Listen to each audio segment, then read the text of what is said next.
এক ফেরেশতার সাথে ওনার বন্ধুত্ব হয়েছিল, বলেছিলেন আমি আকাশ দেখতে চাই, আল্লাহর কাছে অনুমতি চাই। আল্লাহ বলল ঠিক আছে, ইদ্রিসকে আকাশে ঘুরাও। প্রথম আকাশে ঘুরলেন, দ্বিতীয় আকাশে ঘুরলেন, তৃতীয় আকাশে ঘুরলেন, চতুর্থ আকাশে ঘুরলেন। ইন দ্য মিন টাইম চতুর্থ আসমানে মালাকুল মাউত পৃথিবীর দিকে নেমে আসছিল। ওই ফেরেশতা বলে, মালাকুল মাউত আপনি কই যান? মালাকুল মাউত বলে, একটু আগে আল্লাহ ফরমান জারি করেছে চতুর্থ আসমানে আমার নবী ইদ্রিসের রূহ কবজ করো। সুবহানাল্লাহ। আমি বললাম, আল্লাহ আপনার পাঠানো নবী সাইয়েদনা ইদ্রিস থাকে দুনিয়ায়, চতুর্থ আসমানে পামু কই? আল্লাহ কয় কথা নাই, দৌড় দে।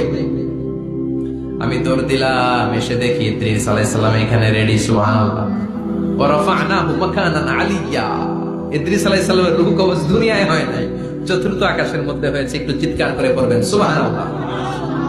এরপরে সুলাইমান আলাইহিস সালাম, উনি তো মরে নাই, মরছে। উনি জিন চালাইতো, উনিও মরবে। শক্তিশালী একজন নবী ছিল। উনি মালাকুল মাউতকে বলেছিলেন, মালাকুল মাউত আমার মৃত্যুর সুয়াইয়া সামান্য কিছু আগে আমারে বইলো, আমার একটা কাজ আছে। মালাকুল মাউত মৃত্যুর কিছু সময় আগে এসে বলল, সুলাইমান টাইম ইজ আপ, সময় শেষ, অল্প কিছু সময় বাকি, কি করবেন করেন। সাইয়েদনা সুলাইমান জিনদেরকে ডাকলো, ও জিনেরা, বিশাল একটা প্রজেক্ট আছে, প্রজেক্টে কাজ শুরু করো। আর কিছুদিনকে বলল, চারদিকে গ্লাস ফিটিং করা একটা রুম বানাও। সাইয়েদনা সুলাইমান আলাইহিস সালাম গ্লাস ফিটিং করা রুমের ভেতরে ঢুকলেন। এই রুমে ঢুকার দরজা নাই, হাতে একটা লাঠি নিলেন। কি নিলেন? লাঠির মধ্যে ভর করে দাঁড়িয়ে রইলেন আর জিনদের দিকে তাকিয়ে রইলেন।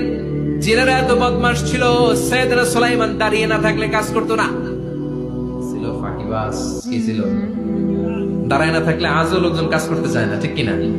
মালিক দাঁড়ায় থাকলে ঠিকই কাজ হয়ে যায়। সুলাইমান আলাইহিস সালাম লাঠির মধ্যে ভর দিয়ে দাঁড়িয়ে রইলেন আর বললেন, কাজ করো। জিনেরাও কাজ শুরু করলো।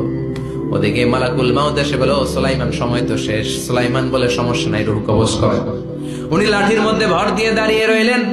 গ্লাস ফিটিং করা রুমের ভিতরে কোরআন সাক্ষী।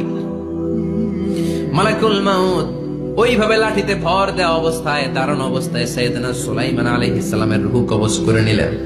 উনি এমন ভাবে দাঁড়িয়েছেন, রূহ চলে গেল, লাশ হয়ে দাঁড়িয়ে রইলেন। লাঠির মধ্যে দাঁড়িয়ে আছেন, জমিনের মধ্যে লুটিয়ে পড়ে নাই। সুবহানাল্লাহ। জিনগুলো দূর থেকে ভাবলো, বস তো দাঁড়ায় আছে।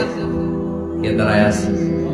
জিনেরা মনে করছে বস দাঁড়ায় আছে, কাজ করতে হবে। করতে করতে পুরা প্রজেক্টের কাজ শেষ। ইন দ্য মিন টাইম ঝিঝি পোকা, উই পোকা, যে পোকা কাঠ খেয়ে ফেলে, এই কাঠ খাওয়ার পোকা সুলাইমান আলাইহিস সালাম লাঠির ভেতরে ঢুকে লাঠিও খেয়ে ফেলেছে। সাইয়েদনা সুলাইমান আলাইহিস সালাম ধপাস করে জমিনে পড়েছে।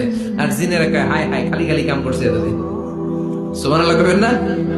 সুলাইমান আলাইহিস সালাম বাঁচতে পারেন না, চলে গেলেন। মুসা আলাইহিস সালাম মরছে।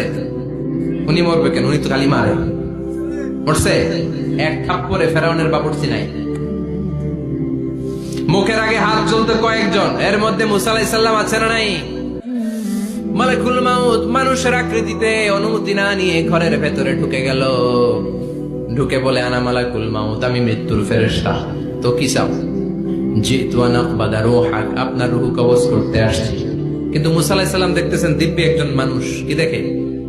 আবার সালাম দেয় নাই, অনুমতি নিয়েও ঢুকে নাই। অমিয়া, অনুমতি নিয়ে ঘরে ঢোকার দরকার আছে না নাই? মুসা আলাইহিস সালামের মেজাজ বড় গরম। উনি বললেন, কি করবি? কয়, আপনারে মারবো। কয়, এদিকে আয়।